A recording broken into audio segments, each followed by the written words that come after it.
Hi guys, today I'll be playing The Girl with the Grey Hair Awakens, and it's about a girl who wakes up in a strange room, unsure of who she is.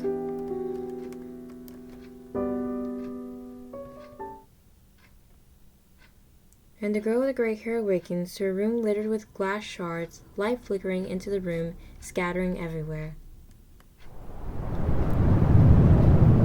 Oh my god, that's loud. She doesn't remember anything. She pats herself down a bit, finding that her pockets are empty.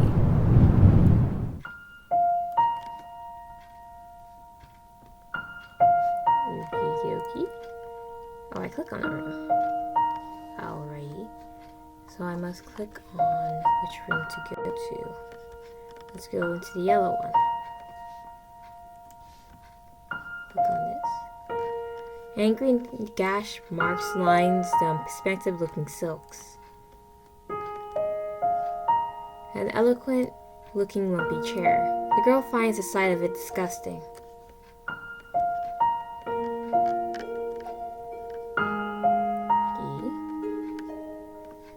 Shards are scattered all over the floor. They look almost ethereal in the moonlight filtering in from outside. It's half broken, but she manages to see her reflection. She doesn't like it. What's this? An old lump of concrete sits at the edge of the bench. It looks sad somehow.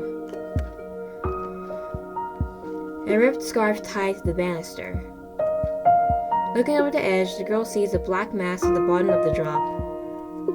She leans back from the railing. Oh. That's about it. Let's go in this.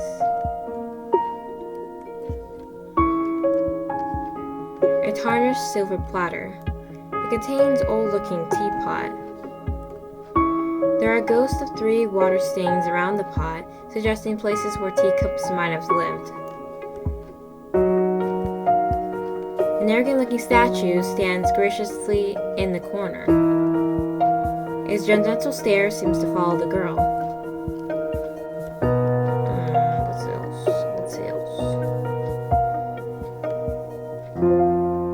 This seems to be it. The room is cold, the moonlight seems to dim, and the glass shards turn black. What do these people think of your actions, miss? Oh, what the heck? What do they think?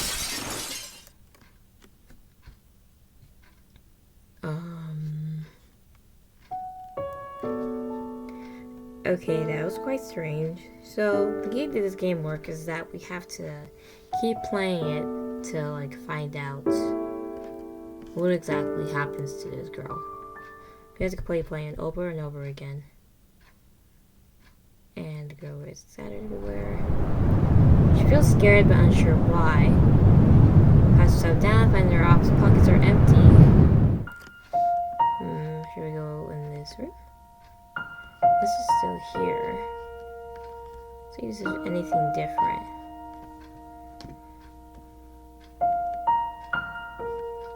Shards are scattered over the floor.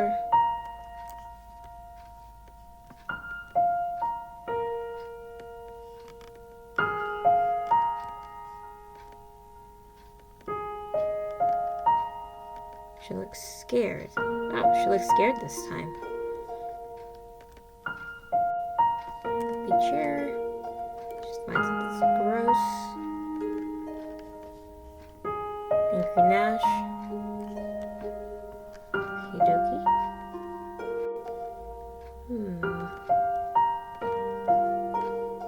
That edge of the bank looks sad. Her scarf. Girl sees a black mass.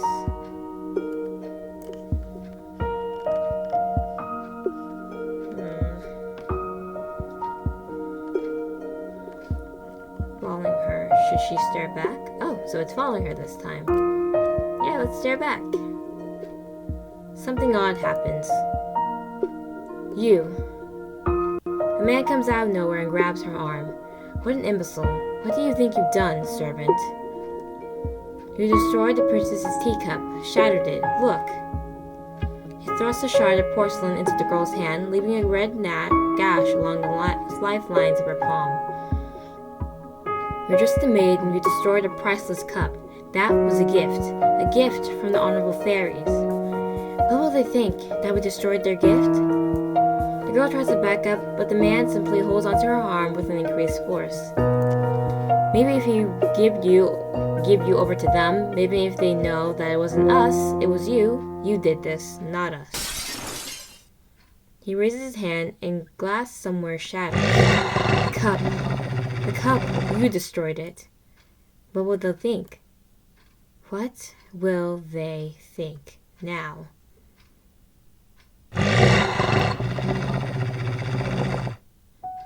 Okay, well that thing came back. Alright, we're starting this over again.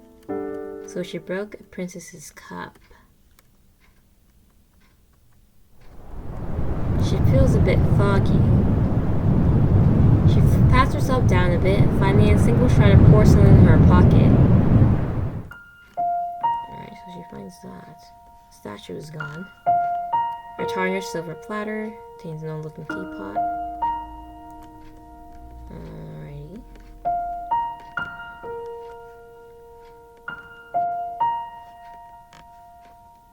The girl can faintly hear crying.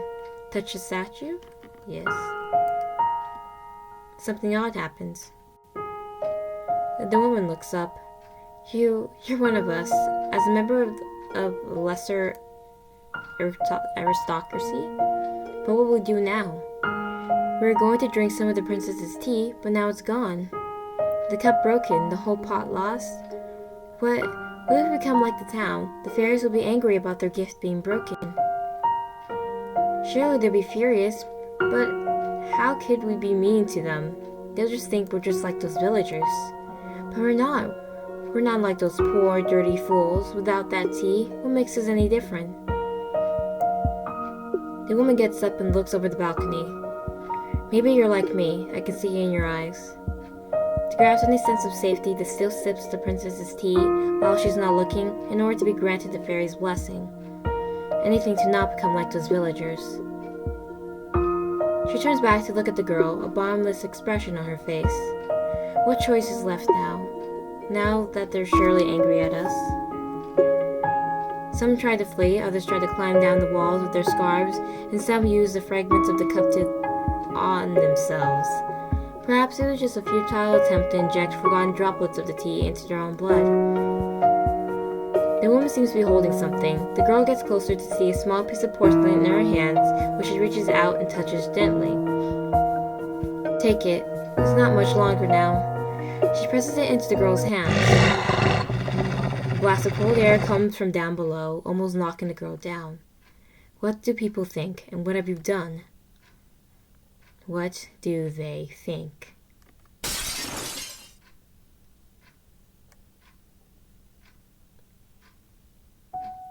Okay, what I'm getting now is that cup was a gift. I mean, the teacup was a gift from the fairies, and they granted whoever drank from it immunity from them, because the fairies are evil. She feels empty. She pats herself down a bit, finding 2 shards of porcelain in her pocket. Okay, her hair changed color to yellow again, so I guess the yellow room is this time. We'll click on something and it will bring up something. There's an odd feeling coming from the chair. Touch it? Yes. Something odd happens. Daughter, you're alive. You were so worried. After the teacup shattered, it's alright, everything's going to be alright.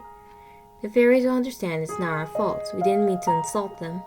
We can give them some of the servants, or even the lesser nobility if they're that furious. It's going to be okay. We had a deal after all. This won't break the deal, I'm sure. You don't look like you were harmed at all.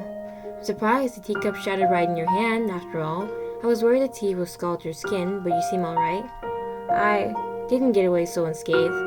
Look, this long piece struck me in the shoulder. The man pulls out a long piece of porcelain, gently placing it in the girl's hand.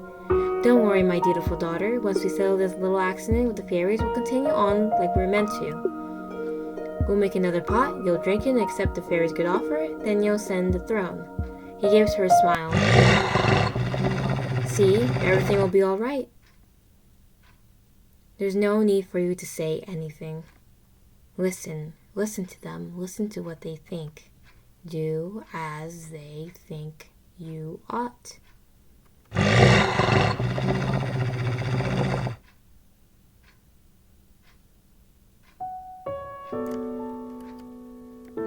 Alrighty, where's this going to lead us now?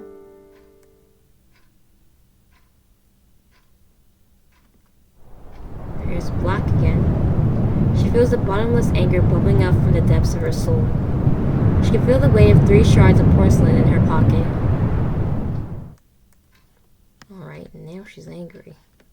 She click on the shards are scattered over the floor. Look in the mirror. The girl with gray hair and the 3 shards of porcelain in her pocket approached the mirror. In it, she sees the reflection of the daughter of the king who made a deal with the fairies to save his own skin. See, you are a dutiful daughter. Follow your father's footsteps. Take the deal. The girl pushes the pieces of porcelain from her pocket, finding that they easily form back into the whole teacup. Drink the tea that we have given you. Earn our protection against the fairies that slaughter and devour those space villagers. She pulls the cup towards her face. Drink, drink. But you are a fairy. She locks eyes with the creature hovering over her shoulder. Drink the tea, and the fairies are giving us to protect us from the fairies. Sacrifice our people to save ourselves, living in fear of the day we step out of line. Silence. No, my father might have taken your deal, but I'm a new ruler. I threw your teacup to the ground once and won't hesitate to do it again. No, you didn't. Didn't you hear them? They think a poor lonely servant girl broke it. See how we helped you? They would have blamed you otherwise. Take our offer. You will live in fear for the rest of our lives. Not you, just the villagers. You'll be safe. We continue to protect you, keep you from harm. If the villagers are dead, you'll come for the palace servants, then the lesser nobility. And when there's no one left, then you'll come for us. I see for you for what you are, and I refuse. Whatever your father, would you defy him? If it is my coming of age ceremony, I'm now an adult and I make my own decisions. The girl holds a teacup above her head. But what will they think? What will they think? Refuse. The girl throws the teacup to the floor. Its already weakened walls shattering down the impact. The shards of the glass on the floor catch the light flowing in from the outside, black figures drawing in around the corners of the room. The figures engulf the girl, and the moon rays engulf the blackness, leaving only light. The girl awakens from a long dream. The girl with the gray hair awakens. Oh, that's it? Oh, that feels so short.